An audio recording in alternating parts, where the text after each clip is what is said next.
What if I told you that Canaan, the land cursed after the flood, was already mysterious before Noah even built the ark? The Bible doesn't say much, but ancient texts and forgotten legends hint at a civilization that might have existed before the flood, one that could change everything we know. Was Canaan more than just Noah's grandson?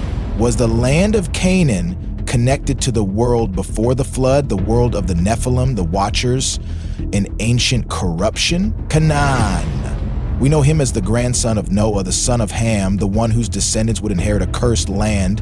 But who was Canaan really? His name is a mystery in itself. Some say it means lowland, describing the land he would later inhabit. Others believe it means merchant, tying him to trade and wealth. And then there's another meaning, purple dye, a symbol of royalty and power. But could there be something deeper hidden in his name? We know that Canaan's descendants became infamous for idolatry, human sacrifice, and rituals that defied the one true God. But what if that corruption didn't start with them? What if the roots of Canaan's bloodline stretched back before the flood? Ancient texts hint at a pre-flood world filled with fallen angels, forbidden knowledge, and civilizations that defied God's order. And here's the question no one is asking. What if there was a Canaan before Noah's time? The flood was meant to wipe out a world consumed by evil. But what if it didn't erase everything? What if the spirit of that corruption, its knowledge, its defiance, somehow resurfaced through Canaan's bloodline after the flood? Imagine a world untouched by modern history, a civilization lost in time. Before the flood, the earth was not just populated by humans, but by something else, the Nephilim. Giants born of fallen angels ruled alongside the Watchers, those who descended from the heavens and shared forbidden knowledge. It was an era unlike any other, an age of immense power, corruption, and untold mysteries. But here's the question. Where does Canaan's lineage fit into this forgotten past? The Bible gives us clues, but extra-biblical texts like the Book of Enoch paint an even darker picture. They describe a world before the flood where humanity was tainted, not just in spirit, but in blood. The Watchers corrupted mankind, teaching them forbidden sciences, war tactics, and sorcery. They revealed secrets that were never meant for human hands. But what if these secrets didn't disappear when the flood came? What if this knowledge, this defiance against the divine, found its way into Canaan's bloodline after the waters receded? Some ancient Mesopotamian and Sumerian texts also hint at a pre-flood civilization, one that was highly advanced yet deeply corrupt. They speak of rulers who were part divine, kings whose reigns lasted for thousands of years. They reference forbidden wisdom, artifacts of power, and gods who walked among men. But here's something even more intriguing. Many of these texts describe a specific region, a land tied to these ancient beings. Could the land that later bore Canaan's name have been part of this lost civilization? And then there's the question of geography. Even after the flood, Canaan's descendants settled in a land that became infamous for its dark spiritual practices, blood sacrifices, idol worship, and Nephilim-like beings returning. But what if this wasn't a coincidence? What if the land itself had already been a spiritual stronghold before Noah ever built the ark? Some legends even suggest that certain places on Earth were claimed by supernatural forces long before humans ever set foot there. Could the region of Canaan have been one of them? If so, then the flood wasn't just a punishment, it was a reset. But as history would show, not all things meant to be washed away stay buried beneath the waters. For centuries, scholars and theologians have debated one of the Bible's strangest mysteries. Why did Noah curse Canaan instead of Ham? Ham was the one who committed the offense, yet his son bore the punishment. Was this just a case of generational consequence? Or was there something much deeper at play? What if Canaan's curse wasn't just about what Ham did, but about something far older, something that reached back to the world before the flood?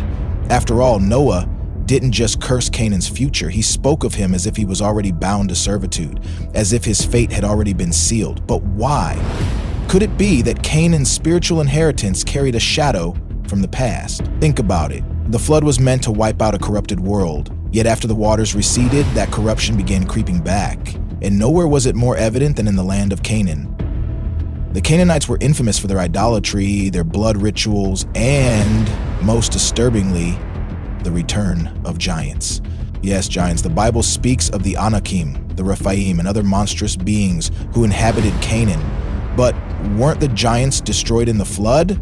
How did they come back? Unless they were never fully gone, unless something in Canaan's bloodline, something hidden within his descendants, allowed for the return of these pre-flood beings. Could Noah's curse have been more than just punishment? Could it have been a warning? A warning that through Canaan's lineage, the Nephilim, the very creatures that brought destruction upon the world, would rise again. And that's exactly what we see. From Jericho to Bashan, from the Philistines to the Moabites, stories of giants, unnatural beings, and forbidden knowledge appear again and again. The Israelites weren't just fighting human armies when they entered Canaan, they were fighting something far older, something that had no place in the post-flood world. The command to wipe them out wasn't just about land, it was about purging something that should have never returned. So, was Canaan's curse really about Ham's actions that day?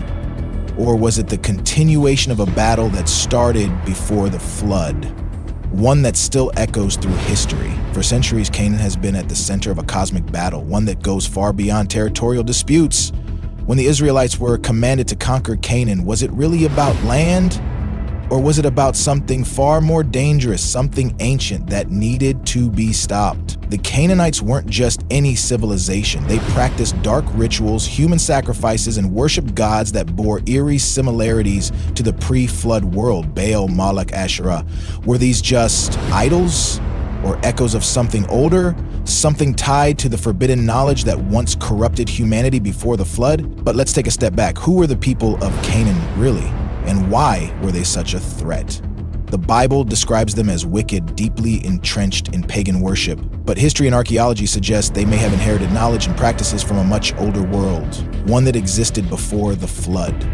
Could the land of Canaan itself have been a spiritual stronghold for pre-flood corruption? Could it have been one of the places where the Watchers, fallen angels, first descended, teaching humanity things they were never meant to know? Here's where things get unsettling. Even after the flood wiped out the ancient world, certain knowledge seemed to survive. The Nephilim, those hybrid offspring of fallen angels, were said to have been destroyed. But after the flood, we see something strange. Giants reappear. The Bible describes the Anakim, the Rephaim, the Zamzumim, entire groups of people who were larger, stronger, and feared throughout the land.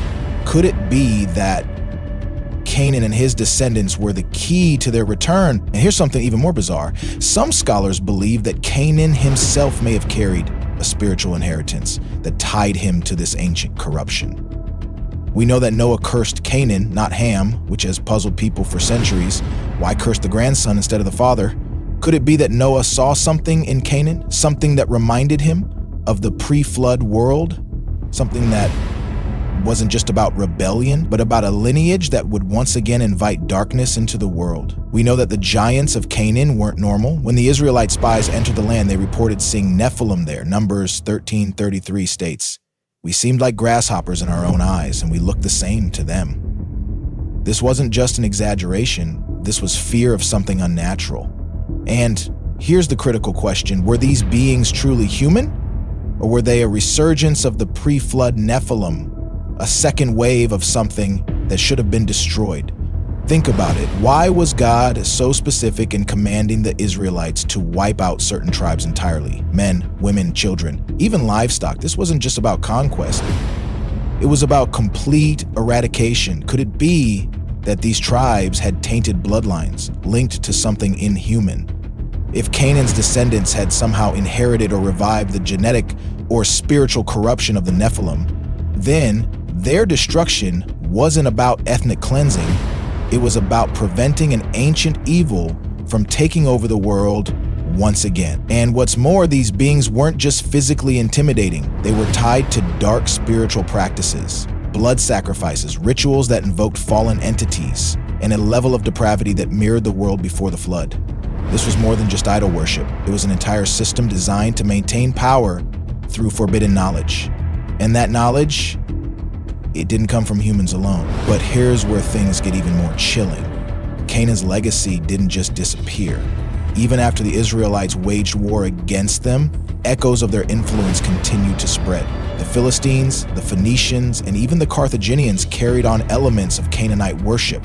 The same gods, the same blood rituals, the same fascination with knowledge that was never meant for humanity. And today, archaeologists continue to find evidence of this lost world. ruins, artifacts, and texts that suggest there was once a civilization far more advanced and far more sinister than we ever imagined. Some even believe that hidden within these ancient structures are clues to pre-flood knowledge, secrets passed down in forbidden texts, encoded in the myths of the ancient world. Did Canaan's bloodline carry more than just genetic traits? Did they carry remnants of an ancient pact? One that started long before Noah, long before the flood, and one that was never truly broken? So, was Canaan just another grandson of Noah, or was his story linked to a pre-flood mystery? Was his curse merely about family dishonor, or was it something far more ancient? Something that echoed the corruption that once brought the flood in the first place. We may never have all the answers, but one thing is clear: the past has a way of coming back. Patterns repeat, and history has a strange way of leaving clues in the ruins of forgotten civilizations. What if Canaan's story is more than just a biblical footnote?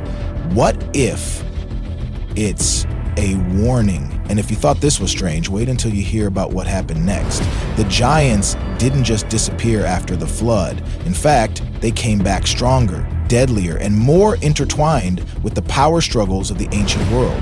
Who are these post-flood giants, and could their existence mean that something even older, even more dangerous, still lingers today? Let me know what you think in the comments. Do you believe Canaan's curse was about something deeper than we were told? Was his story just a consequence of family drama, or was it tied to a much larger spiritual battle? Let's discuss.